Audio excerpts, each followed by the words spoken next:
Hello, and welcome to Wallybois and me Parkside circular saw, for which I want to give you an update on. You see, I made a mistake. I have to admit it.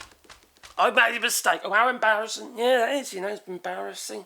Now, I bought this for €39 without a battery. So you have to buy the batteries separately. Now, I thought it was going to be absolutely fine, just chewing through, 3/4 chipboard and maybe some oak boards and what have you. How wrong was I? It would stop. Now, the reason that is, according to Parkside, because I've asked them, is I chose the wrong batteries. I should have bought the 4 amp-hour batteries. What I didn't realise is all about the deep draw. Now, the thing about the 2 amp-hour batteries, there isn't enough depth in the battery, so to speak. The bucket isn't deep enough to draw the power for long enough to go through thick material. So then sensors cut in and it stops the saw and you have to keep restarting it.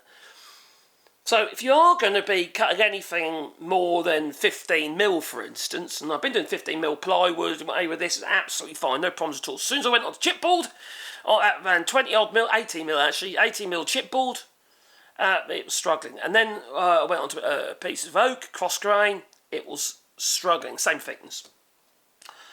So what I've got to do is I need to buy some 4 amp-hour batteries. Now, I haven't done it yet, so I can't show you the difference, but I will in another video, because I'm about to order some 4 amp-hour batteries for this little saw. Then hopefully it will be more effective. Now, I don't mind doing that because I've got a brush cutter and stuff like that I use the same system on, and I also need more power for that because it only runs for 15 minutes, so then you've got to charge your batteries up, which is, you still get a fair bit done in 15 minutes, but it's still very annoying. Now, apart from that, I actually really like this little saw, so I'm happy to persevere because in that price range, I don't think there's much out there that's going to beat it. There are other cheap brands out there, but they're nowhere near as good as Parkside. Not on your Nelly, nowhere near. And their performance range, if you can go get their performance range, well, they're even better. They are really good tools for the money.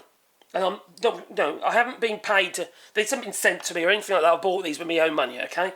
So I can say what I believe I like, if you know what I mean. So I wouldn't lie to you anyway, because it's not who I am. I don't like lying. I won't lie. You know what they say? Speak the truth and shame the devil. That's what you do. What don't I like about it? I don't like some of these plasticky bits. I don't like this plastic guard latch there. It seems a bit flimsy. Also, it moves a little bit as well on the screw, as you can see. That's plastic. I don't suppose it really matters. In the day, it's a lightweight saw. That means be lightweight. It's got a nice aluminium sole, which I do like. It's just really the batteries. Just make sure that you go for the 4 amp-hour batteries, which are twice the price of the 2 amp-hour batteries. It's about €29 for a battery.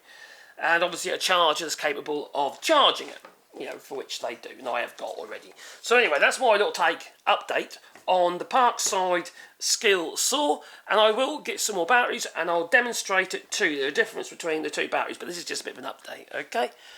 Call this a prequel. Prequel? Oh, anyway, whatever you call it. Anyway, don't forget to beep the like button. Toodaloo!